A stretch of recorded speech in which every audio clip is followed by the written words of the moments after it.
Alors, c'est quand même une chose subtile, comment créer de l'émotion. Parce qu'on travaille pour le monde, on travaille pour la société. Je ne travaille pas pour un musée, je travaille vraiment pour la collectivité. Et je veux être capable de les toucher. Comment on fait ça? C'est toujours ça le défi. Moi, j'ai grandi sur une ferme quand j'étais petit, puis je pense que l'idée de nature m'a ennuyé. L'idée de travailler dans des jardins privés, c'est pas la chose qui m'a allumé. Alors, au fil des années, j'ai bâti une carrière, effectivement, avec des références d'ordre culturel, des références à l'art, pour tenter de construire des paysages qui ne sont pas en tant que tels naturels, mais qui sont des paysages en tant que tels et qui cadrent très bien dans des conditions urbaines. Et les projets qu'on choisit, c'est des projets, je dirais, où est-ce que la dimension... Il y a beaucoup de contraintes, et plus il y a de contraintes, meilleurs les projets sont. Et s'il n'y a pas de contraintes, ça ne m'intéresse pas. Moi, les projets qui m'allument, je pense que c'est des projets... il doit avoir une portée sociale. Moi, ce qui m'intéresse, c'est de travailler pour la société, c'est des projets publics. Comment amener un projet sur le domaine public afin qu'il soit accepté, que nous rencontrions nos objectifs d'audace, de design, d'invention, d'innovation, et que le client aussi soit satisfait.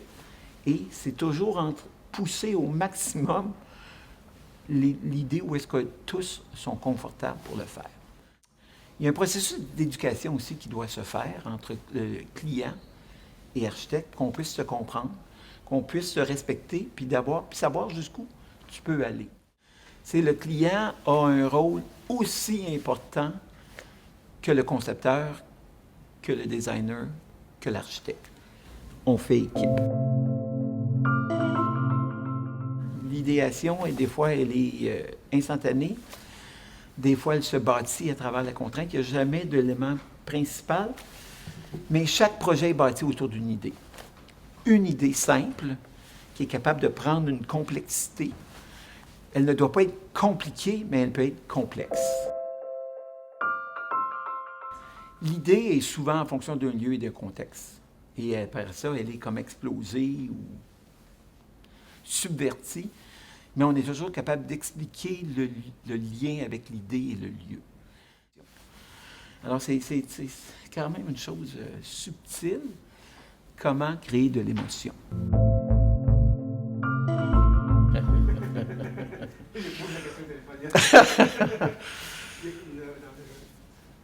Je pense que ça appartient à l'idée du concepteur, où est-ce que tu le sais, où est-ce que l'idée est bonne. Ça, il y a comme...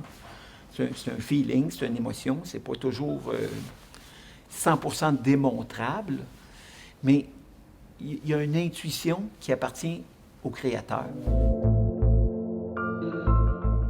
De voir comment les gens s'approprient un projet, c'est le plus grand... Le bonheur que ça donne au concepteur, c'est immense. J'ai eu deux mentors très importants. Un qui est décédé, ça fait 150 ans, et l'autre qui est encore vivant, qui était un de mes professeurs. Le premier, c'est Frédéric Olmsted, le créateur de Central Park et du Mont-Royal à Montréal.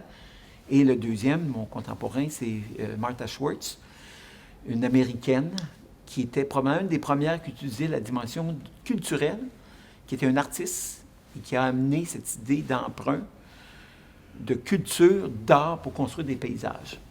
Moi, j'ai comme le père qui est Olmsted et ma mère qui est Schwartz. Et je suis vraiment le composé de ces deux-là ensemble.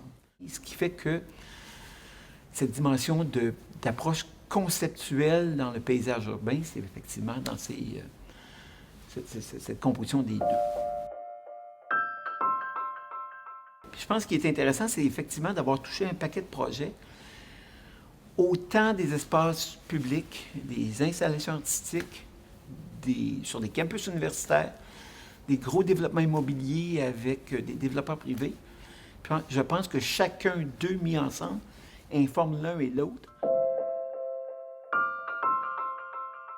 Moi, l'endroit où est-ce que je veux travailler, c'est l'endroit où est-ce que je vis, où est-ce que j'ai un contact. Et c'est pour ça qu'on n'a jamais travaillé en Chine ou travaillé en Inde, parce que je n'ai pas, moi, à aller imposer mes points de vue sur une société sur laquelle je n'ai pas de rapport.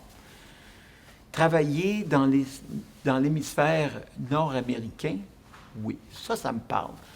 De travailler dans les villes pan-canadiennes aux États-Unis, absolument, parce que ça fait partie de ma culture.